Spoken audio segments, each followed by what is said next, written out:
name is Avery. I am a holistic nutrition health coach, and I talk a lot about gut health on this channel and a lot about Candida overgrowth. And so this video is going to be specifically on Candida overgrowth and carbs on the Candida diet. Should you have them? Should you not have them? Let me give you my opinion. And just a disclaimer, this is just based off the research that I've done and off of my personal opinion based off of my journey with curing Candida overgrowth. And so let me give you my opinion on it. So carbs are essential in anyone's diet. It basically gives you energy. Once you eat carbs, it turns into glucose, which gives you energy, but it also feeds the Candida overgrowth. So the Candida is something that everyone has in their body.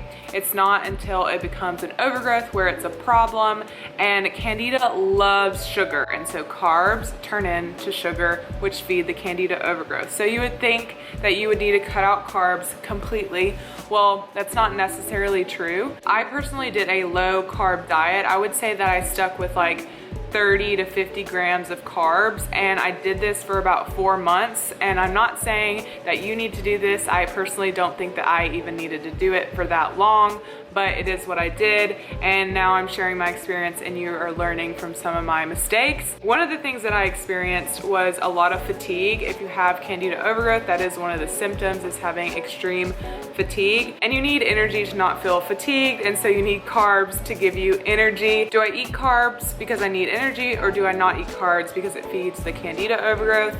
This is how I kind of balanced it. So I would focus on one meal a day that would be like higher in carbs.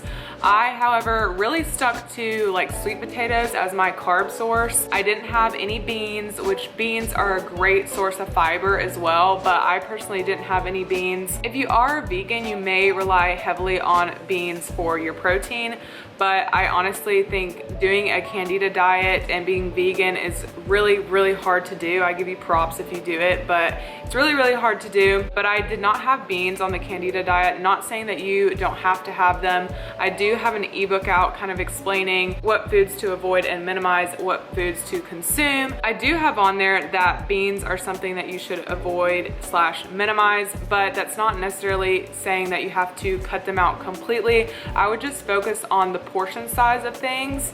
And like I said, I had about 30 to 50 grams per day of carbs. And if I kind of went over that, that was okay. I would just focus on having more antifungals that day. And the antifungals can help kill off the yeast. And so if they were being fed a lot that day, I would just kind of up my antifungals a little bit, like the garlic and the onions, just like all the natural antifungals, apple cider vinegar, things like that. Personally, I think that I had Candida overgrowth for almost a decade. So I had this issue for a long period of time, and so I kind of needed to be really strict. That's why I rarely had carbs when I was doing the Candida cleanse, but that's not necessarily what you should do. Everyone is so different, and so depending on how your body reacts to the carbs, you'll know if you need to cut back a little bit more. So if you're having, let's say, a cup of beans a day and you are feeling bloated and you're feeling like you have brain fog and all of these other symptoms like gas,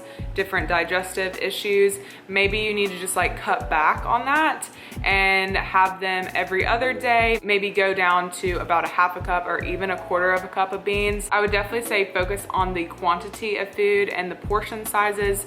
So you don't want to go too heavy on the carbs, and you don't want to eliminate them completely. So it is kind of like this balance that you're trying to perfect, and everyone is different. So really just keep track about how your body is responding to the carbs. And I would say for the first 2 weeks of the cleanse, try to be really strict on cutting back on the carbs and then seeing how your body is reacting. You might even go through a die-off phase. If you go through a die-off phase, you can push through that for the first 2 weeks, and it does get better, I promise. Once your body is kind of getting used to this new way of eating and the Candida is dying less. The reason why you're having these die-off symptoms, you're starving the Candida overgrowth, and so they're literally dying inside of you, and the best way to get rid of them is through peeing and pooping and sweating. And so you definitely want to be doing that every single day, but that's a whole different video. So focusing on carbs, I would say don't eliminate them completely. have a little bit the first 2 weeks, and then maybe you can gradually even have more. Those first 2 weeks, you really want to try to eliminate them as much as you can, and maybe it would be helpful for you to keep track of your macros. Focus on the symptoms that you're having when you are eating the carbs, and you can kind of just go from there. I do have some ebooks on my website that really help you with meal planning, recipes, and even a guide if you're struggling with Candida overgrowth, so definitely check those out. It's not black and white for everyone. I wish I could tell you the exact amount of carbs that you should have, but everyone is so different. So just listen to your body, reach out to me if you want to work one-on-one, and I can really help you with that. But I hope you enjoyed this video. Give it a like if you did. Let me know if you have any questions about Candida overgrowth. I'll try to answer them in the comments, and don't forget to subscribe if you want to see more videos from me, more videos about gut health and Candida overgrowth. We'll see you in the next one. Bye.